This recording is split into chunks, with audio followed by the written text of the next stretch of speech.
Hello everyone, welcome to yet another day in this the Clown Decade, the decade where things are only going to get worse before they get better. If you want to keep up with all things Clown Decade, do subscribe to the channel and of course become a member. And today I'm starting off with a bit more of a white pill than usual, because we are finally seeing some direct results from the Doge unit set up by Reform, of course, where they have been massively focusing over in Kent County Council. Zia Yusuf wrote up on some of his findings for the Daily Mail, saying there is no money for potholes, but there are plenty for migrants' Big Macs. And trust me, if they were just getting money for McDonald's meals every now and then, I probably wouldn't find this as offensive as I do, but it gets far worse than this. If you want to know why Britain is broken and why the public no longer trust the government at any level and why faith in politics is collapsing, look no further than the scandal uncovered by Reform UK's Doge unit. While you've been told there's no money for potholes and services keep getting cut, I know my bin collection in my area has gone from every 2 weeks for the black bin to every 3 weeks, while council tax was put up by £20 a month, by the way.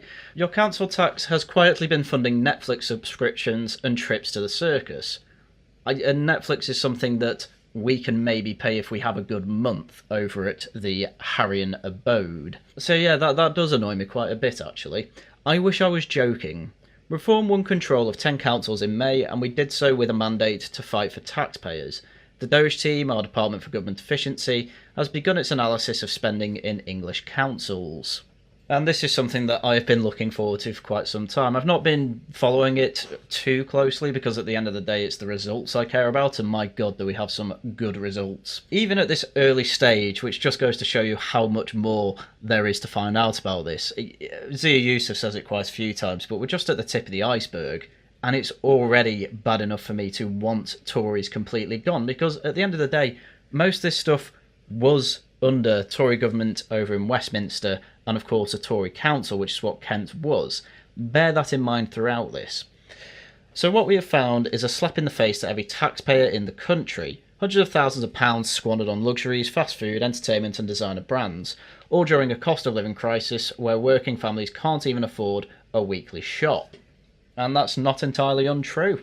Asylum is already a heavy burden on the Treasury. Figures released last November showed the Home Office spent a record $5.38 billion on asylum seekers in 2023 to 24, up by 36% on the previous year, in no small part due to hotel accommodation, and of course that's going to probably go up again, because even more have come over in 2025. So these last two examples come courtesy of the high rollers at Kent County Council, who also forked out trips to the cinema, bowling alleys, safari parks, the circus, and all booked to the asylum budget. It's clear that those who came to the country illegally are enjoying better lifestyles than many of the taxpayers who fund it all. Small boat migrants who go on to claim asylum get free life of leisure, while British families struggle to find time and money to take their own families on holiday. Absolutely true. This is literally true. I have anecdotes about this, and it's incredibly annoying to see my tax money go toward nice days out like this for asylum seekers who don't pay a penny towards it. They literally come over to the country and get an awful lot of benefits, and that apparently includes an entertainment budget. You know, let alone all the healthcare they get. It's literally better than ours. It's what people are getting fed up with. British people feel like they're being put to the back of every queue, and it's because everyone's tried to be Blair for decades, where effectively he saw himself as a custodian of the international community rather than a government that is supposed to put the British people first. That's the point of the British government. And Reform are obviously there to turn that entire situation around. Hence, I'm a massive activist for them. Anyway, apparently the absurdity doesn't even end there.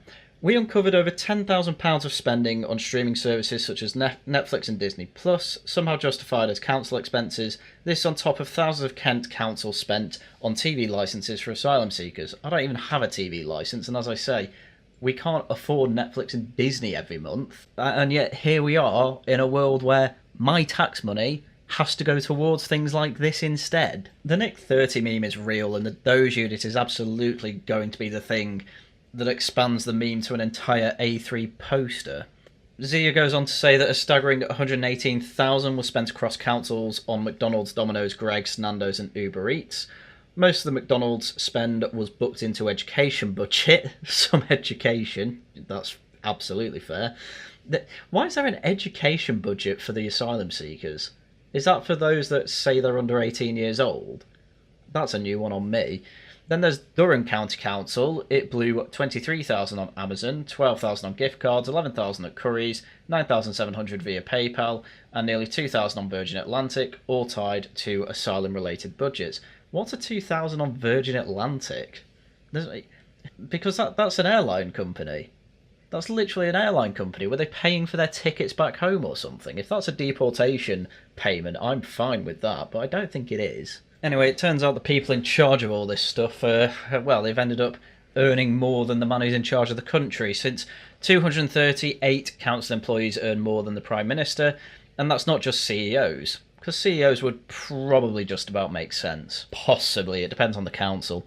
In London alone, over 90 council staff, including HR directors, have higher pay packages than the Prime Minister. Paying for performance is one thing, paying for dismal failure is another. I'll give him that. Despite these extraordinary salaries and ever-growing payrolls, most council employees work from home for some or even all of the week and have refused any independent analysis of staff productivity. I wonder why. I mean, that's the thing. I don't particularly mind working from home, and if the council's working from home, it's the fact that they're not checking that they're doing things, because that's the thing. Given I work at a private company, they are checking my productivity quite regularly. And, well, they're quite happy with it, so what's the issue? We are finding this waste and betrayal across former Tory and Labour city halls. While they're arguing about who they could tax more, they then let the machinery of government quietly bleed you dry. Reform will give power back to the people who work hard, pay taxes and expect nothing more than fairness and common sense in return. Britain needs a reckoning. We must end the era of blank cheques and start holding public servants to the same standard the rest of us live by. Absolutely. It's part of the reason that productivity has just been completely stagnant for the public sector for some years, while the private gets more and more productive. And it's literally that stagnation in the public sector that has caused us to remain a second world country. My Doge team will continue to uncover and expose waste, and under Reform UK, every pound of taxpayer will be treated as precious. Well, thank you very much for that. A hard reset in Whitehall is a must. A Reform government will respect your hard work, sacrifices, and the right to expect competence and honesty from those spending your money. And that is exactly what I am campaigning and voting for, of course. And you should too. Anyway, as mentioned, this is just the tip of the iceberg, because we are seeing some actionable results from the Doge work, and they can see where they can actually make some savings and even predict how much they're going to save. Because Reform Council is expected to save £40 million by scrapping net zero plans, with Farage's efficiency unit suggesting that Kent County Council should scrap electric car fleet and property renovation plans.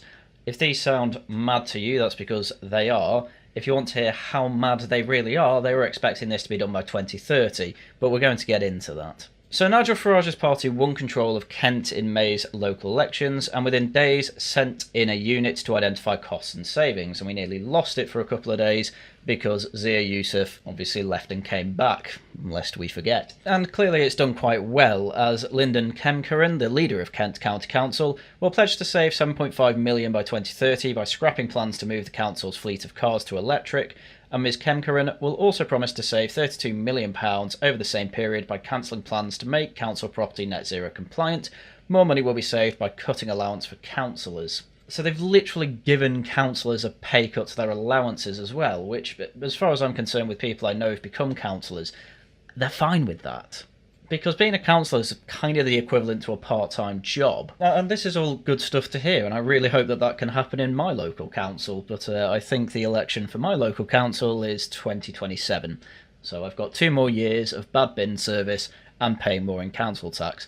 Kent is the first council to announce cost-saving plans following Reform's sweep of 10 councils in the May local elections, which is another point I want to get on to.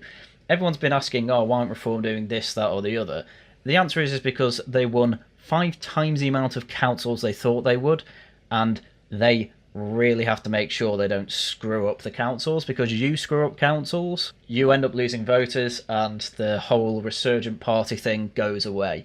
That is why they have been massively focusing on it, and that is why they will be very happy that they are able to announce £40 million being saved over the next 5 years. So this all comes after Reform stepped in to scrap trans training materials in Kent County Council, which praised puberty blockers and said trans women could still use women's toilets despite the Supreme Court judgment. I suppose to be fair to the Tory council, they probably didn't get round to getting rid of that, and they probably would. Well, not getting rid of it. They probably would have spent money to change that, actually. Yeah, I'm not giving them any leeway there.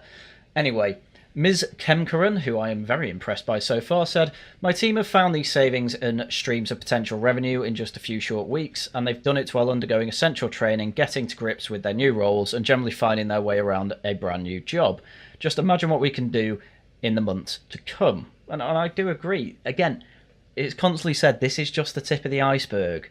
Hopefully, they'll find plenty more savings, and hopefully they'll be able to embarrass the old governments from the councils that they have taken completely and utterly, and hopefully uniparty to lend a rest, or they'll completely reimagine themselves to be something that's actually worthwhile voting for, like reform.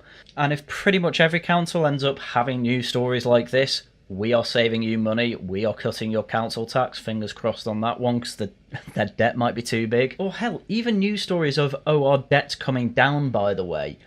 That will be pretty much unheard of, apart from maybe Wandsworth Council, which to be fair was a Tory council. Because pretty much everywhere it's just been, oh, council getting into debt, need a government bailout, oh, what are you going to do? Well, we can't do anything, hands are tied by law, and what we need to do.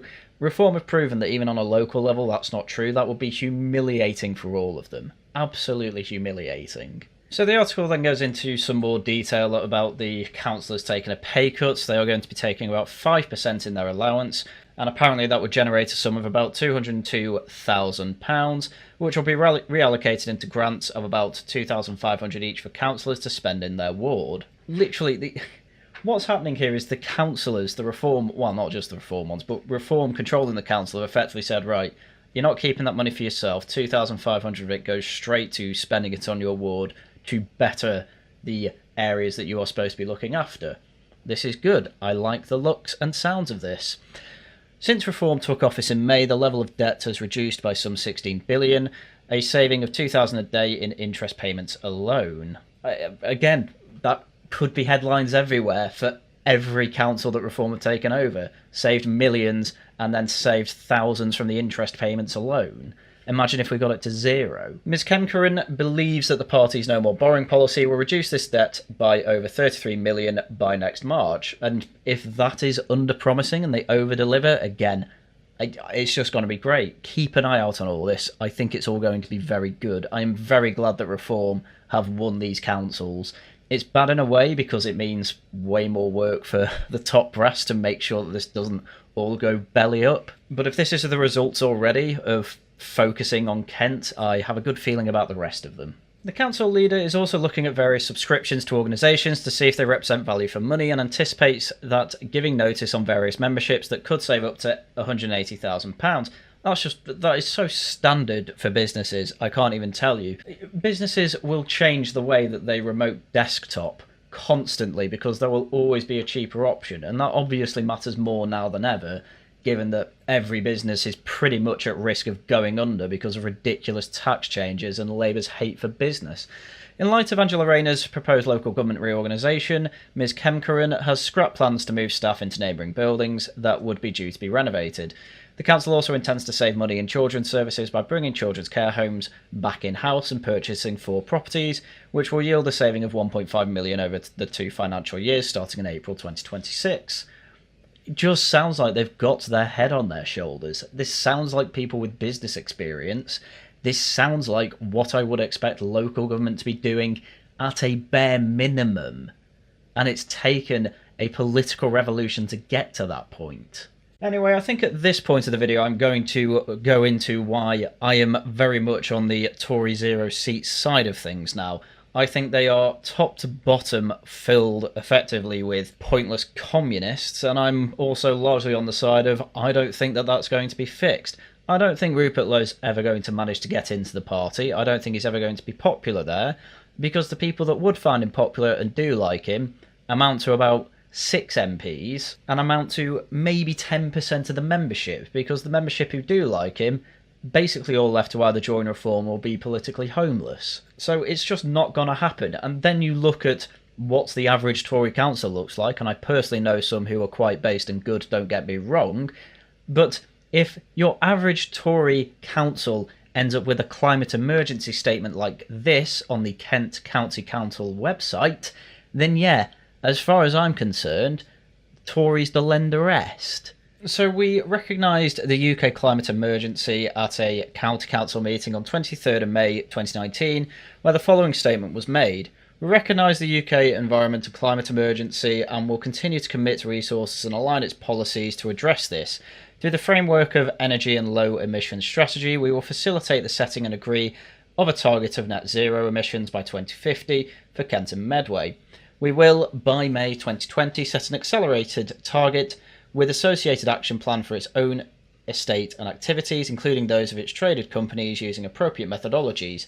In addition, we will deliver a Kent and Medway climate change risk and impact report and develop and facilitate adoption of subsequent Kent and Medway climate change adaptation implementation plan by the end of March 2020. I suppose it's worth saying at this point, there are going to be plenty of Tories that are effectively pretty much NPCs, and they're probably not going to be too bad to get on board for reform. However, as I say, mainly my criteria for whether they should come over to reform or not is effectively how publicly they are willing to denounce this and say that their past work was a complete mistake. This is why I say have more leeway with someone like Shiela Burrowes than I have with someone like, say, Priti Patel, because Priti actually stood by a record and Burrowes basically did her best to cause havoc and blame everyone else. And the same should apply to the councillors, but as far as I'm concerned, the leader in this council, no way she should be allowed over to reform. Anyway, their target was to reduce greenhouse gas emissions from their own estates and activities by 2030. They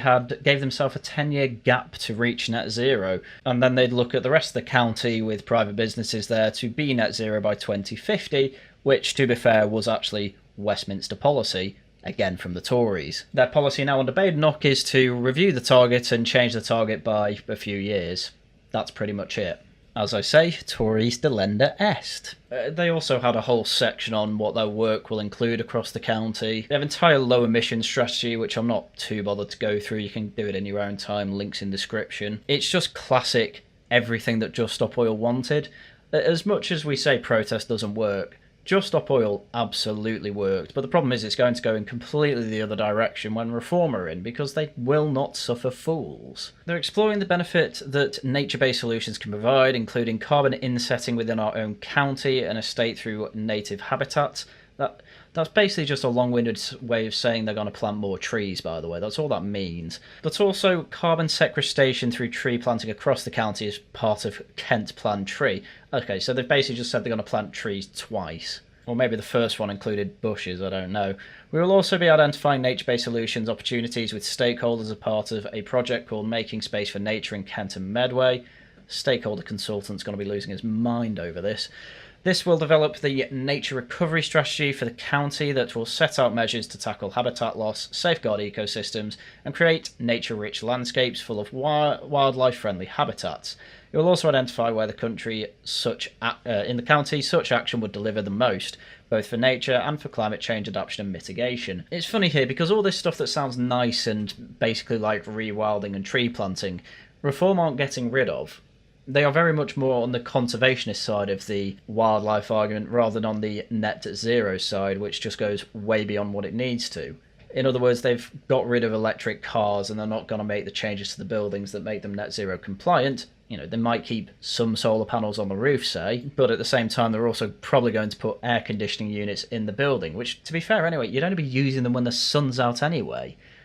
So it power itself, so that's net zero as it stands anyway, but you get the idea. It's not just, it doesn't seem, at least to me, of NPC, don't plant any trees, don't do anything that the Greens would like. Instead it's more of a, let's be completely sensible about this and not be bullheadedly against everything our enemies are, which is what I like to see. Anyway, I think with that is a good place to end the video. So, with that, it's shill time. Tomorrow, obviously, we have some Tosh Talks. It's been voted on. We're e-fapping a Lotus Eaters video. I think it's the one on them claiming that Farage is bringing the whole political consensus to the left, which is one of the most laughable things I think that I can say, having just gone through the video I just went through. And then on Thursday, I am starting a playthrough of Hollow Knight for Community Night, so do come along to that as well. Videos out as and when I can make them, of course. If you enjoy what I do, please do become a subscriber, do leave a like, do leave a comment, great ways to help me out in the algorithm. And if you can spare some change, do become a member, or if you want to just give a one-off donation, you can always leave super thanks or super chats in any stream that I do. They are great ways to help out the channel. Right, with that, everything I had for you for today. Once again, thank you very much for watching, and until next time, goodbye.